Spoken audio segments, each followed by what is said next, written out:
अपने मोबाइलों की लाइटें ऑन करो, मोबाइल हिलाकर ये छीनोगे, हक लोगे।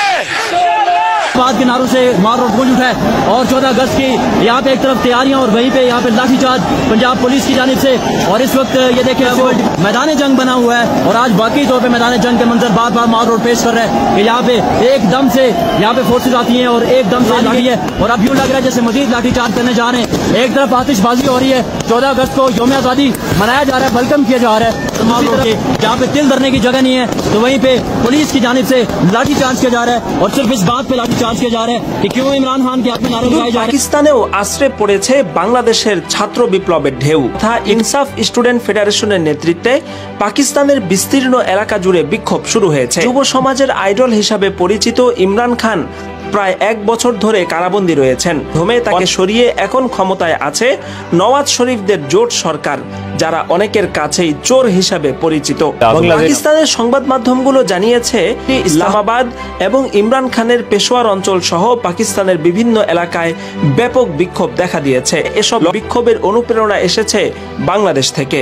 বিক্ষোভে যোগ দেওয়া অনেকেই জানিয়েছেন বাংলাদেশের ছাত্র জনতার বিপ্লব দেখেই তারা রাজপথে নামার সিদ্ধান্ত নিয়েছেন। কারণ শেখ হাসিনার মতো মহাশক্তিধর স্বৈর শাসককে যদি বাংলাদেশের ছাত্র জনতা মাত্র কয়েকদিনের আন্দোলনে বিতাড়িত করতে পারে তাহলে পাকিস্তানে কেন সম্ভব নয়। বরং বাংলাদেশে শেখ হাসিনা সরকার যতটা শক্তিশালী ছিল সে তুলনায় পাকিস্তানের বর্তমান জোট সরকার একেবারেই নড়বড়ে অবস্থায় রয়েছে। শক্ত একটি আন্দোলন দানা বেঁধে উঠলে এদেরকে ক্ষমতা থেকে বিতাড়িত করা সময়ের ব্যাপার মাত্র। 1 বছর ধরে রাওয়ালপিন্ডির আদিয়ালা কারাগারে বন্দী রয়েছেন পাকিস্তানের সাবেক প্রধানমন্ত্রী এবং বিশ্বকাপজয়ী তারকা ইমরান খান। ভোটের মাধ্যমে তাকে ক্ষমতা থেকে অপসারণ করা হয়। এরপর বিভিন্ন মামলা দিয়ে হঠাৎ করে ফিল্মি স্টাইলে তাকে আটক করা হয়। রাওয়ালপিন্ডির আদিয়ালা কারাগারে বন্দী রয়েছেন।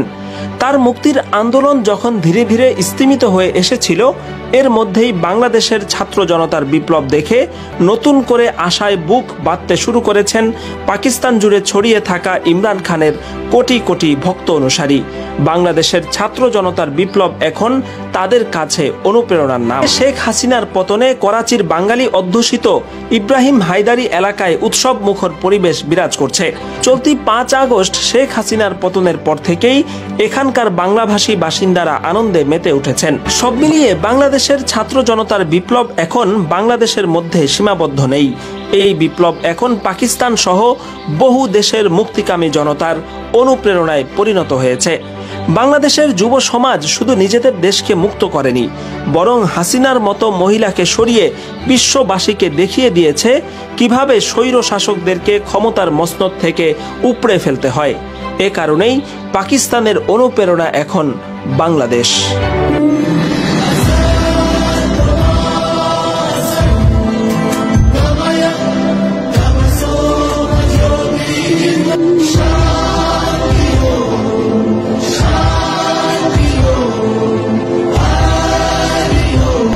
रही माँ बाप हाथ जोड़ते रहे, हमें एक बार दिखाओ, हमारी बच्ची का मुंह एक बार दिखाओ। शरीर में कोई कपड़ा नहीं था, पैर दोनों রাইট অ্যাঙ্গেল में मिला गया। মেডিকেল কলেজে 31 বছরের জুনিয়র ডাক্তারকে নৃশংস ধর্ষণ ও হত্যার 1 সপ্তাহ পরে কলকাতা পুলিশ মামলাটি সিবিআই এর কাছে হস্তান্তর করে।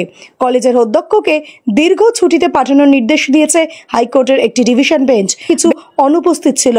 বেঞ্চটি ভুক্তভোগীর শরীরে আঘাতের হিংস্রতার দ্বারা অনুপ্রাণিত হয়েছিল, যার মধ্যে তার চোখ, মুখ এবং যৌনাঙ্গ, তার বাম পা, ঘাড়, ডান হাত, পাঁজরের আঙুল এবং ঠোঁটে ক্ষত রয়েছে। ঘটনার একদিন পর ভুক্তভোগী বাবা মাকে তাদের মেয়ের মৃতদেহ শনাক্ত করার জন্য অপেক্ষা করা হয়েছিল বলে পুলিশে জানিয়েছে যে সে আত্মহত্যা করেছে। ডাক্তারের নৃশংস হত্যাকাণ্ড সারা দেশে ব্যাপক বিক্ষোভের সূত্রপাত করে এবং এই সপ্তাহে হাজার হাজার চিকিৎসা পেশাজীবী ধর্মঘটে যাচ্ছে। ভুক্তভোগী তার প্রাপ্য ন্যায্য বিচার না পাওয়া পর্যন্ত আন্দোলন চালিয়ে যাবেন চিকিৎসকরা। হাসপাতালের কর্মীদের এবং ভুক্তভোগীদের বন্ধুদের বিবৃতি রেকর্ড করা হবে, যাতে তার সাথে ডিনার করা 4 জন এবং তার পরিবারের সদস্যরা এবং ময়নাতদন্তকারী চিকিৎসকরা। কাল দুপুর 2:30টার সময় যখন হচ্ছে যে মহামান্য হাইকোর্ট সিবিআই এর হাতে তদন্তভার তুলে দেন বলছিল। সে মন্তব্যগুলি, আমাদের যে অভিযোগগুলি ছিল স্বাস্থ্য প্রশাসন সম্পর্কে, সেগুলি মান্যতা পেয়েছিল। মামলাটি সিবিআইতে স্থানান্তরিত হওয়ার পরে প্রতিবাদী চিকিৎসকরা খুশি, যা তারা প্রথম দিন থেকে চেয়েছিল। গভীর রাতে রাস্তায় বেরিয়েছিল সবাইকে জানাতে যে তারা রাতে আবার দাবি করতে সেখানে ছিল, তাদের শিকারীদের জন্য যারা অবাধে ঘুরে বেড়ায় তাদের কাছে একটি শক্তিশালী বার্তা পাঠাতে। আমরা কি ভুলে গিয়েছি দিল্লির নির্ভয়ার ঘটনা? আমরা কি ভুলে গিয়েছি ধনঞ্জয়ের ঘটনা? প্রতিনিয়ত প্রতিটা নারী তাদের ঘরে নির্যাতিত, তারা বাইরে নির্যাতিত। কেন শৃঙ্খলা থাকছে? কেন আমরা বাইরে বেরোতে সময় আমাদের সময় মতো বাড়িতে ফিরতে হচ্ছে? কেন এফআইআরটা দায়ের করা হয়েছে মাত্র 5টি লাইন এবং 5 ঘন্টা পরে? কাকে দেওয়া হয়েছে? কে দিয়েছে তাদেরকে এই পারমিশন? যে বিক্ষোভকারীরা যখন আরজিকর মেডিকেল কলেজে তাদের অনুষ্ঠান স্থলে ছিল, তখন একদল দুষ্কৃতিকারী হঠাৎ ছুটে আসে, ব্যারিকেড ভেঙে প্রতিবাদী ডাক্তারদের মারধর করে। নারীরা রাত্রি দাবি করায় এসব ঘটেছে। পুলিশের মতে প্রায় 40 জন দুর্বৃত্তরা পাথর ছুঁড়েছে এবং পুলিশের গাড়ি ভাঙচুর করেছে। Malicious media campaign. Calcutta police has lost the trust of the people because of this.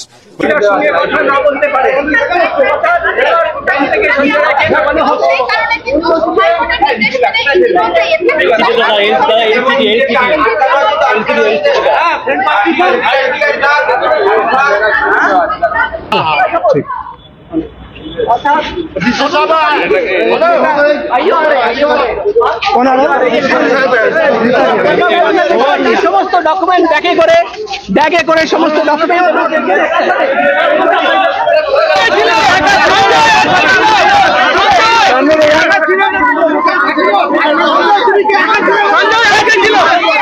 বাংলাদেশের ছাত্র আন্দোলনের তেজ ছড়িয়ে পড়েছে পাকিস্তান ও ভারতে। বৈষম্য বিরোধী ছাত্র আন্দোলনের তীব্র আন্দোলনের মুখে 15 বছরের বেশি সময় ধরে ক্ষমতায় আঁকড়ে থাকা শেখ হাসিনা সরকারের পতন ঘটে। শেখ হাসিনা পালিয়ে যান ভারতে। ছাত্রদের এই আন্দোলনের সাফল্যের পর পাকিস্তানে শুরু হয়েছে ছাত্র আন্দোলন।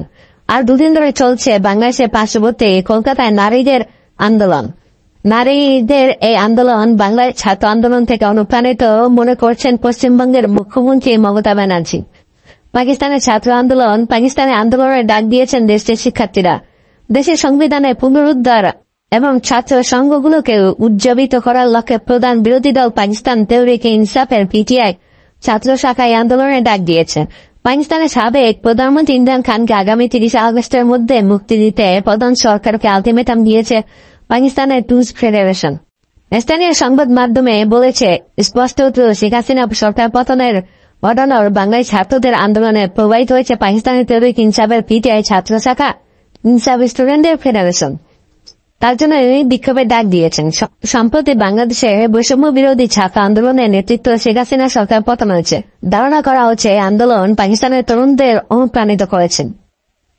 ভারতের পশ্চিমবঙ্গের কলকাতায় আরজিকর হাসপাতালে এক শিক্ষানবিশ চিকিৎসকের ধর্ষণ ও খুনের ঘটনার প্রতিবাদে রাজ্য জুড়ে নারীরা আন্দোলন করছে। এই আন্দোলনে এক পর্যায়ে রাত দখলের কর্মসূচি পালন করছে তারা। ভারতের স্বাধীনতা দিবসের আগের দিন 14 আগস্ট মাঝরাতে নারীরা স্বাধীনতা ও নিরাপত্তার দাবিতে কলকাতা সহ রাজ্যের বিভিন্ন প্রান্তে প্রতিবাদ মিছিল নেমেছে। গতকাল রাতে সবার মুখে মুখে ছিল রাত দখল রিলেক্ট দ্য নাইটের ডাক। এর সূচনা হল সোশ্যাল মিডিয়াতে। চিকিৎসক ধর্ষণ ও খুনের ঘটনার প্রতিবাদে সোশ্যাল মিডিয়াতে সরব হওয়া অনেকের মধ্যে ছিলেন রিনজিন সিনহা নামের এক নারী। তিনি প্রথম রাতে কর্মসূচির ডাক দিয়ে ফেসবুকে পোস্ট দিয়েছিলেন।